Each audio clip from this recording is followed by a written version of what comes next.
Imagine escaping to a secluded cabin in the mountains, expecting peace, quiet, and the beauty of untouched nature. That's what Michael thought he was getting when he joined his friend for a weekend getaway. No cell service, no distractions, just the forest and the stars. But as night fell, an unsettling silence took hold, and Michael began to notice strange, eerie details about the cabin. Scratches on the walls, shadows lurking just outside, and whispers that seemed to come from the dark itself. What was supposed to be a peaceful escape quickly turned into a haunting nightmare as the cabin revealed its secrets, one chilling night at a time. What happens when you're trapped in a place that's alive with something watching? Stay with us as we unravel the terrifying events that unfolded for Michael and his friend in The Silent Terror of the Mountain Cabin. If you think you can handle the horror, keep watching. But remember, once you start, you might not be able to look away. The Silent Terror of the Mountain Cabin. Michael was tired. Months of non-stop work and a demanding routine had worn him down to the core. His old friend Ben had called the week before, urging him to join him for a weekend escape to a cabin in the mountains, a place so remote that it had no cell service, no electricity, just pure, undisturbed nature. "Mike, you need this," Ben had said. "Just us, a couple of beers, and the quiet of the forest. No screens, no work, no worries." Michael had reluctantly agreed, figuring the peace and fresh air would be a welcome change from the city. Little did he know that this trip would bring anything but peace. As they drove up the winding mountain roads, the scenery grew denser, wilder. Tall pines towered over them, casting long shadows across the road as dusk began to settle in. The air was thick with the scent of earth and pine, but Michael couldn't shake an uneasy feeling gnawing at him. The silence felt too deep, too absolute, as if the trees themselves were watching. The cabin finally appeared through the haze, nestled against a hillside, a relic from another era. The wood was dark and weathered, the roof sagging slightly, its windows narrow and fogged over as though the cabin itself had secrets to keep. Michael felt a chill as he looked at it, but Ben was already hopping out of the car, eager to unload their bags. "It's perfect, right?" Ben grinned. Michael forced a smile, but he couldn't ignore the strange, heavy feeling settling over him. As they approached, he noticed scratches etched into the wood around the doorframe and windows, long, deep lines that looked like something had tried to claw its way in. "Look at these marks," he muttered, pointing them out. Ben shrugged, unfazed. "Probably some animal, maybe a bear looking for food. This place hasn't been used in years." But Michael couldn't shake the nagging unease as they stepped inside. The air was stale, thick with an old, musky smell that clung to everything. The walls were adorned with old photographs, faded and cracked with age, showing stern-faced people from a time long past. They settled in, unpacking in silence as the sun dipped behind the mountains, casting long, ominous shadows across the forest. The first night fell quickly, enveloping the cabin in darkness. They had a few candles and flashlights, but the dim light only made the place feel more eerie. They shared a quiet meal, Ben trying to keep the mood light, but Michael remained tense, his senses heightened by the oppressive silence that filled every corner. After Ben went to bed, Michael stayed up, sitting alone in the flickering candlelight, his nerves on edge. He strained to listen, picking up every creak and groan of the old cabin. Just as he was about to drift off to sleep, a soft scratching sound broke the silence. It was faint at first, barely audible, but it grew louder, more insistent. The noise seemed to come from just outside the cabin walls, slow and deliberate, like something clawing its way closer. Michael's heart pounded as he sat frozen, listening. The sound continued, circling the cabin, pausing just outside the windows. In the dim light, he saw shadows shifting, shapes that seemed to hover just beyond the glass. He told himself it was just his imagination, the effect of being in an old, isolated cabin, but he couldn't shake the sense of being watched. Finally, the scratching stopped, leaving an eerie, unsettling silence. He lay awake for hours, staring at the ceiling, his mind racing, until he finally drifted into a fitful sleep. The next morning, Michael woke feeling exhausted, as though he hadn't slept at all. Over breakfast, he mentioned the scratching sounds to Ben, but his friend just chuckled. "Probably just some animal," Ben said, brushing it off. But there was a shadow of doubt in his eyes that Michael couldn't ignore. They decided to go for a hike, hoping the fresh air would ease their nerves.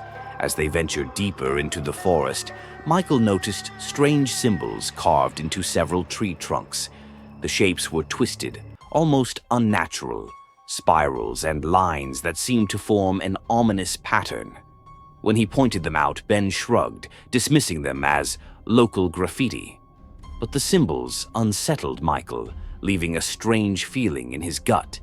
They felt ancient, as though they held some dark meaning lost to time. As they hiked, the uneasy feeling of being watched returned, intensifying with each step. At one point, they heard footsteps behind them, soft, almost too quiet to be noticed, but unmistakable. When they turned, there was nothing, just the trees stretching endlessly in every direction. They returned to the cabin by dusk, each of them quieter than before. The cabin loomed in the fading light, its shadow stretching across the clearing like a dark stain. The second night was worse. Michael lay awake, listening as the silence thickened, pressing down on him like a weight. Just as he was drifting off, the scratching returned, louder and more frantic, as if something was trying to claw its way inside. And then he heard it, a faint whisper, barely audible over the scratching. At first, he thought he was imagining it, but the whispers grew louder, forming broken phrases that he couldn't quite make out. "Help me. Let me in." Michael's blood ran cold. He glanced over at Ben, who seemed fast asleep, unaware of the growing horror.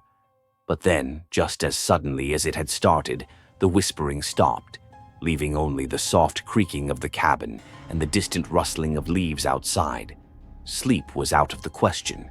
He sat up, wide-eyed, staring at the door, half expecting something to burst through at any moment. By the third day, the tension was unbearable. Both men were on edge, snapping at each other over small things, their nerves frayed. They noticed more strange symbols on the cabin's walls, etched into the wood, symbols that Michael was sure hadn't been there before. They looked ancient, like something out of an old forbidden text. "What the hell is this?" Michael muttered, running his fingers over the carvings. Ben avoided his gaze, visibly shaken. "I don't know, but I don't want to find out." Desperate to leave, they packed their bags, determined to hike back to the car. But as they stepped outside, they found the forest shrouded in thick fog, a dense, impenetrable mist that swallowed the trees. Every path they took led them back to the cabin, no matter how far they walked. It was as if the forest itself was closing in, trapping them, refusing to let them go. "We're going in circles," Michael said, panic rising in his chest. Ben's face was pale, his bravado shattered. "No, this can't be happening." They returned to the cabin, defeated, their hope slipping away with each step. The fog pressed against the windows, thick and heavy, like a living thing. On the fifth night, Michael awoke to find Ben missing. The door was ajar, a cold wind blowing in from the darkness outside. He called out, his voice barely more than a whisper, and heard a faint reply, a voice that sounded like Ben's but twisted, distorted. "Help. Michael." He grabbed a flashlight and stepped outside, the beam barely cutting through the fog. The voice called again, distant and desperate, leading him deeper into the forest. And then he saw it, a dark figure standing in the mist, tall and gaunt, its limbs stretched and twisted. As he drew closer, he realized with horror that the figure was wearing Ben's face, a grotesque imitation, hollow and lifeless. The figure tilted its head, its empty eyes fixed on him, and in a voice that was almost, but not quite, Ben's, it whispered, "Stay with us." Michael stumbled back, terror clawing at his mind as the figure began to advance, its twisted limbs reaching out. Back in the cabin, Michael slammed the door, frantically pushing furniture against it. But the pounding began almost immediately, the door shaking under the force of unseen hands. The whispers returned, louder than ever, filling the room with a maddening chorus. "Join us. Stay with us." Michael clamped his hands over his ears, his mind spiraling into chaos. The walls seemed to close in on him, the air thick with the stench of decay. In his mind, he saw Ben's face, twisted and hollow, calling his name over and over. In a final, desperate act, he took out a pocket knife and began carving a warning into the wall, his hands shaking. "Do not enter. Do not stay. It watches, it waits. This cabin is alive, and it will never let you leave." As his vision blurred, he heard the door creak open, and the last thing he saw was a shadow falling over him, a cold, hollow voice whispering, "Welcome home." Weeks later, a group of hikers found the cabin, its door ajar, the inside eerily silent. They found Michael's warning etched into the wall, a frantic message scrawled in shaking handwriting. The air was thick with decay, the silence as oppressive as a living thing. As they left, a sense of dread followed them, a cold whisper lingering in the back of their minds. The cabin stood silent, waiting for its next visitors, its secrets hidden in the dark, its silent terror ready to begin again. The final guests of Pine Hill Cabin. It was supposed to be a simple vacation, two friends, Will and Ethan, looking to escape the noise of the city. Pine Hill Cabin was highly recommended online, advertised as a cozy retreat deep in the mountains, perfect for unwinding and reconnecting with nature. The photos showed a quaint cabin surrounded by a beautiful forest with a promise of absolute peace. The website offered a single warning. "Please note, Pine Hill Cabin is available only for those willing to disconnect completely." No problem, they thought. The idea of being without cell service and internet sounded like a blessing. The drive was long and winding, the road narrowing into a single lane as they ascended into the mountains. When they finally arrived, the sight of Pine Hill Cabin struck them as strange. Unlike the bright, inviting photos, the cabin looked older, almost weather-beaten, as if no one had been there in years. A light layer of fog clung to the ground, giving the place an eerie feel. Will hesitated, staring at the cabin, noting how it seemed to blend into the dense forest, almost like it was hiding. Ethan nudged him, laughing. "What, scared of an old cabin?" Will shook off his nerves and followed Ethan inside. Inside, they found a note placed neatly on the kitchen counter, handwritten and faded with age. 1. Close all windows and lock all doors by sunset. 2. Do not speak loudly after nightfall. 3. Do not leave the cabin after dark for any reason. 4. Under no circumstances should you open the door if there is knocking after midnight. Ethan chuckled nervously. Creepy touch, right? Probably just some old prank. But Will couldn't shake the feeling that it wasn't a joke. He looked around, noticing the cabin's interior felt strangely claustrophobic, with shadows lurking in every corner. The fireplace was cold, and an old, moldy scent permeated the air. Still, they tried to make the best of it, unpacking and settling in. That first night, they sat by the fireplace, telling stories and laughing, slowly feeling the tension ease. The night outside was pitch black, the dense trees blocking out even the moonlight. Will caught himself glancing at the door repeatedly, his mind on the last rule. Do not open the door if there is knocking after midnight. He tried to shake off the growing unease.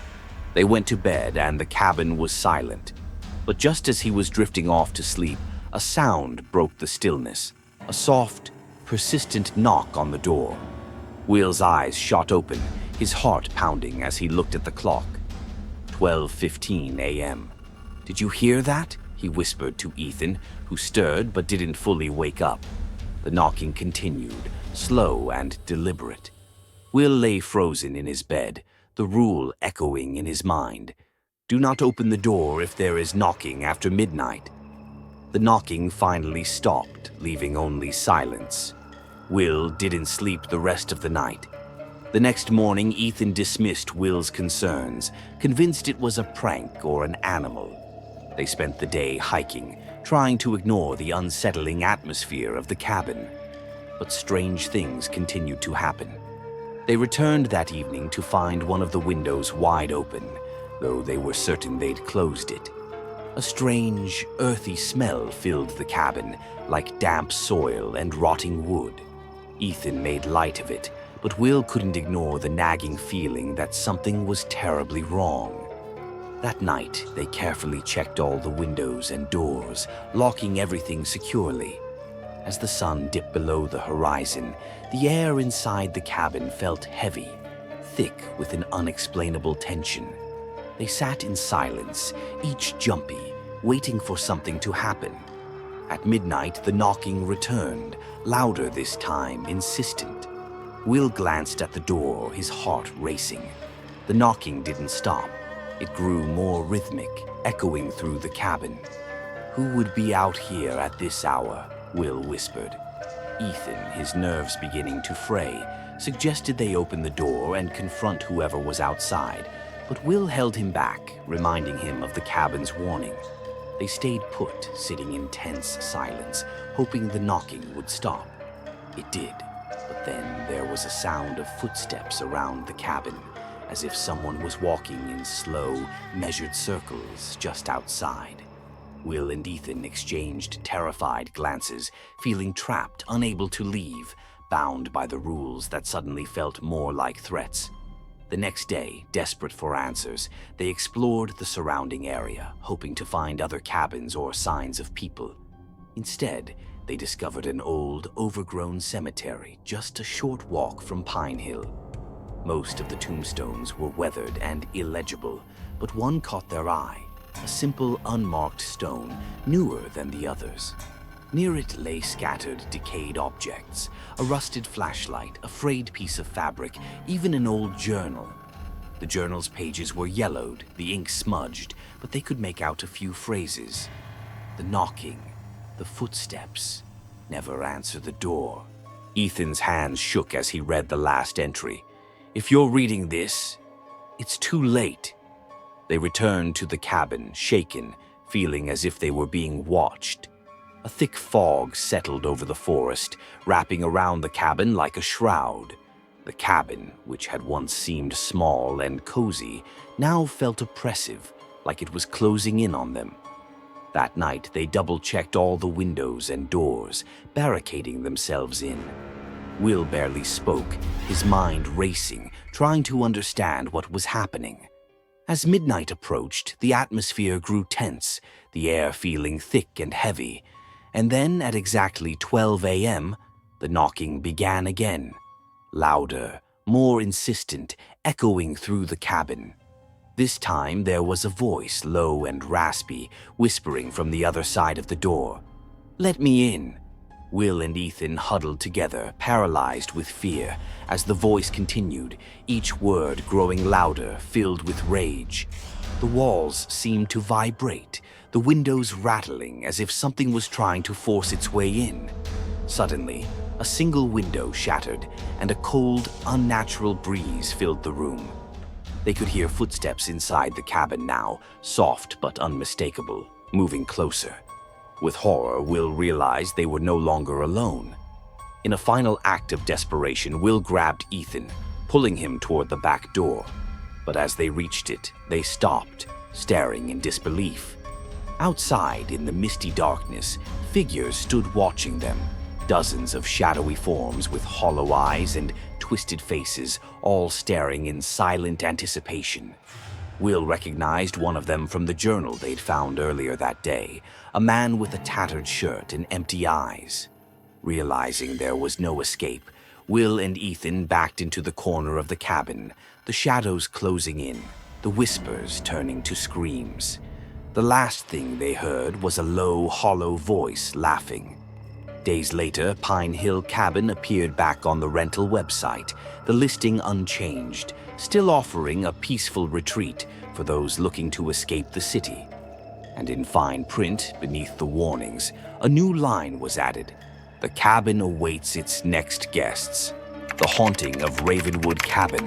David was exhausted, both physically and mentally. Life in the city was grinding him down, and when his brother Sam suggested a solo weekend at Ravenwood Cabin, a secluded retreat deep in the mountains, David hesitated. The idea of being completely alone without any signal or internet felt strange. But Sam insisted it would do him good. "Trust me, Dave," he'd said. "This cabin has a kind of magic to it. Everyone who goes there comes back renewed. All you'll hear is the wind through the trees and maybe a few animals at night. You'll love it." Despite his reservations, David agreed. A quiet weekend, far from the noise of the city, sounded perfect. David's car bumped along the rough mountain road, his GPS signal cutting in and out. When he finally arrived at Ravenwood Cabin, he felt an immediate chill. The cabin was smaller than expected, shrouded by towering trees that seemed to close in on all sides. The late afternoon sun cast long, dark shadows across the clearing, making the cabin appear even more isolated. As David unloaded his things, he noticed the strange silence. There were no sounds of birds, no rustling leaves, only a quiet that felt almost unnatural. He looked around, half expecting to see someone watching from the trees, but saw only shadows. Inside, the cabin was simple and rustic, a small kitchen, a single bedroom, and a fireplace. On the table, he found a handwritten note. "Welcome to Ravenwood Cabin. Please note, 1. Do not leave the cabin after dark. 2. Do not open the windows at night, no matter how warm it gets. 3. If you hear voices in the woods, do not respond." David chuckled nervously, wondering if his brother had added the note as a joke. He shrugged it off, setting his things down and deciding to make the best of his time alone. As the sun dipped below the mountains, David found himself feeling uneasy. The silence around the cabin grew heavier, as if the forest itself was holding its breath. He tried to distract himself by reading, but his mind kept drifting back to the rules in the note.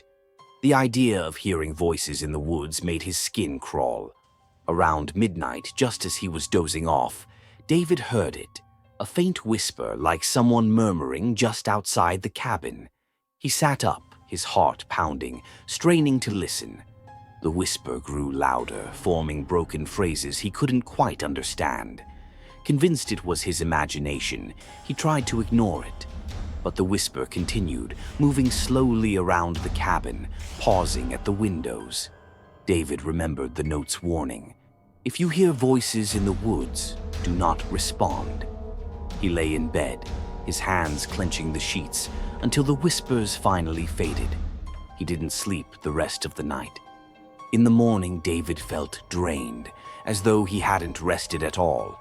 He tried to shake off the events of the night, convincing himself it had been a dream. But as he prepared breakfast, he noticed something odd. Scratches on the windowsills, long and deep, as though something had clawed at the wood. He stepped outside, examining the cabin's exterior, and found similar marks around every window. A chill ran down his spine, but he told himself it was likely just animals. Determined not to let his nerves get the better of him, he spent the day exploring the surrounding forest, taking in the fresh air and trying to relax. But even in the sunlight, he felt as if he were being watched, shadows lurking just out of sight. That night, David made sure all the windows were locked and the curtains drawn. He tried to ignore the creeping dread settling over him, reassuring himself that he was just tired, that he'd feel better in the morning. Around midnight, he heard footsteps outside, slow and deliberate, circling the cabin. David froze, listening as the footsteps grew louder, stopping outside each window before moving to the next. Then there was a knock at the door. It was a soft, hesitant knock, as if someone were testing to see if he was awake. His heart raced as he remembered the note's warning. Do not leave the cabin after dark. He stayed perfectly still, barely breathing, until the knocking stopped. But the footsteps continued, a slow, haunting rhythm that seemed to seep into his bones. Eventually, they faded into the night, leaving David alone in a silence that felt more oppressive than before. The next morning, David felt shaken, his nerves frayed. He decided he'd had enough of Ravenwood and packed his things, planning to leave early. But as he tried to start his car, he found it wouldn't turn over. The engine sputtered, then died, leaving him stranded. He checked his phone. No signal, just as he'd expected. Feeling helpless, David returned to the cabin, trying to figure out his next move. The idea of another night there filled him with dread, but he had no other options. That evening, as the sun began to set, he barricaded the doors and windows, determined to make it through the night. He kept a flashlight and a kitchen knife by his side, his body tense with fear. At midnight, the whispers returned, louder this time, insistent and angry. They came from all sides, filling the cabin with their haunting chorus. David clenched his fists, trying to block them out, but the voices grew louder, pressing against the walls, seeping through the cracks. Then one voice rose above the others, clear and unmistakable, a woman's voice, soft and pleading. David, please let me in. He froze, recognizing the voice. It sounded like his late wife, Emma.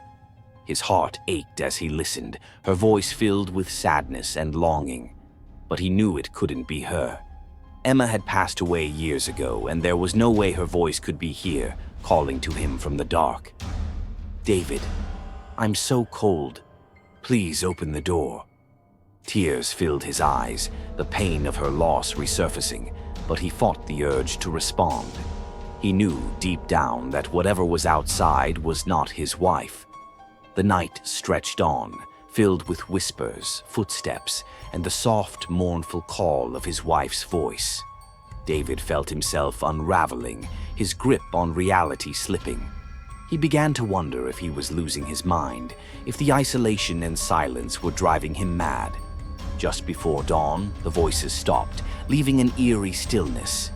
David thought he was safe, until he heard something scratching at the walls, a frantic, desperate sound, as if something were trying to claw its way inside. Terrified, he backed into the corner, clutching the knife as the scratching grew louder, the walls shuddering under the force. Shadows crept along the floor, reaching for him, wrapping around his ankles, pulling him closer to the door. With a burst of desperation, David lunged forward, stabbing at the shadows, but his knife passed through them as if they were smoke. The shadows tightened their grip, and the last thing he heard was his wife's voice, whispering in his ear, "Come with me." Days later, a search party found Ravenwood cabin empty, the door wide open. They searched the cabin and the surrounding woods, but found no sign of David. On the table inside, they found his flashlight and knife, along with a note scrawled in shaky handwriting. The voices, "Do not answer. They know your name." To this day, no one knows what happened to David. Ravenwood cabin remains vacant, and those who have visited since say they hear faint whispers in the night, calling their names, begging to be let inside. Thank you for watching today's story. I hope these chilling experiences have made you reflect on fears and trust in life. If you enjoyed this video, don't forget to hit the like button and share your thoughts in the comments below. Be sure to subscribe to my YouTube channel so you don't miss out on more engaging stories and interesting content in the future. Thank you for your support, and I look forward to seeing you in the next video.